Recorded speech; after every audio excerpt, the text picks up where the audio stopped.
الحمدللہ وحدہ والصلاة والسلام علی من لا نبی بعد اما بعد۔ معزز ناظرین، آج میں آپ کو سلطان محمود غزنوی رحمۃ اللہ علیہ کا ایک واقعہ سنانا چاہتا ہوں جو بہت ہی دلچسپ اور ایمان افروز ہے۔ اللہ تعالیٰ سے دعا ہے کہ اللہ تعالیٰ ہم سب کو ایسا حکمران نصیب فرمائے۔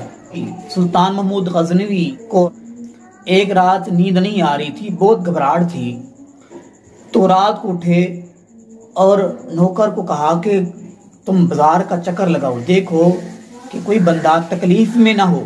تو نوکر نے دیکھا، غلام نے دیکھا تو کہا کہ کوئی ٹینشن نہیں ہے، کوئی پریشانی والی بات نہیں ہے، آپ سو جائیں۔ سلطان لیٹ گئے اور لیٹنے کے بعد ان کو دوبارہ بھی نیند نہیں آئی، دوبارہ جاگے اور دوبارہ وہ گلیوں میں جو ہے وہ چکر لگانا شروع کر دیا۔ تو ایک گھر کے قریب پہنچے تو آواز سنائی دی کہ سلطان عیش میں ہے، عشرت میں زندگی گزار رہا ہے اور ہمارے ساتھ ظلم ہو رہا ہے، میرے گھر میں ظلم ہو رہا ہے۔ سلطان نے کہا کہ تو کون ہے؟ میں سلطان ہوں، سلطان محمود ہوں۔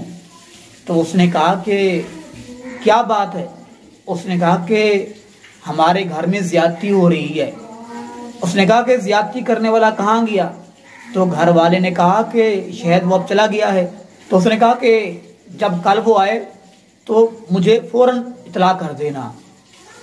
اب کل پھر رات آئی، سلطان کو خبر دی گئی کہ اب وہ شخص جو ہے ہمارے گھر میں ظلم زیادتی کر رہا ہے۔ سلطان رات کو آئے، گھر میں خفیہ داخل ہوئے اور گھر والے کو کہا کہ چراغ بجھا دیں۔ چراغ بجھا دیا گیا۔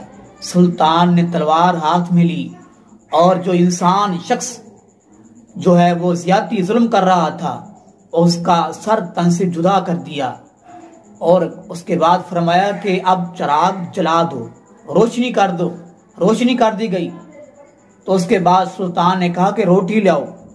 اس نے کہا کہ میں غریب ہوں، آپ سلطان ہو، آپ بادشاہ ہو، آپ وقت کے خلیفہ ہو، آپ مجھ غریب کے گھر سے روٹی کھاؤ گے؟ تو آپ نے فرمایا کہ تم روٹی لاؤ۔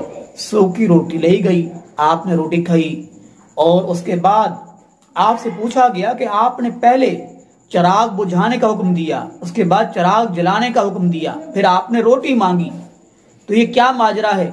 سلطان نے کہا کہ جب میں نے سنا کہ تمہارے گھر میں زیادتی ہو رہی ہے اور میری سلطنت کے اندر میرے ہوتے ہوئے تو یہ کسی کی ہمت نہیں ہو سکتی سوائے میرے بیٹے کے، یہ میرا بیٹا ہی ہے جو تمہارے گھر میں زیادتی کر رہا ہے۔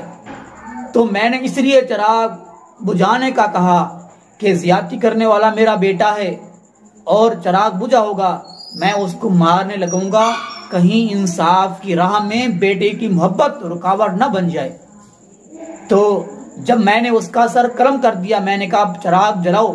جب چراغ جلایا گیا تو میں نے دیکھا الحمدللہ میرا بیٹا نہیں تھا، اور جب میں نے روٹی مانگی آپ سے، جس دن کا آپ نے مجھے کہا تھا کہ میرے گھر میں زیادتی ہو رہی ہے، اس دن سے لے کر آج تک میں نے کھانا نہیں کھایا۔ پریشانی اور تکلیف میں مبتلا تھا کہ میری سلطنت کے اندر کسی غریب کے ساتھ کوئی انسان جو ہے وہ زیادتی اور ظلم کر رہا ہے، میں نے کھانا نہیں کھایا، اس لیے میں نے آپ سے کھانا مانگا۔ یہ تھے وہ بادشاہ جو لوگوں کے دلوں کے اوپر حکومت کرتے تھے، جن کو اللہ پاک نے سلطنت عطا فرمائی تھی، جن سے کفار ڈرتے تھے۔ اللہ اکبر اللہ! ایسے بھی دنیا میں مسلمان ہے، ایسے بھی بادشاہ ہے۔ اللہ تعالیٰ سے دعا ہے اللہ تعالیٰ ہم کو بھی ایسا حکمران نصیب فرمائے۔ آمین۔ آخر دعوانا الحمدللہ رب العالمین۔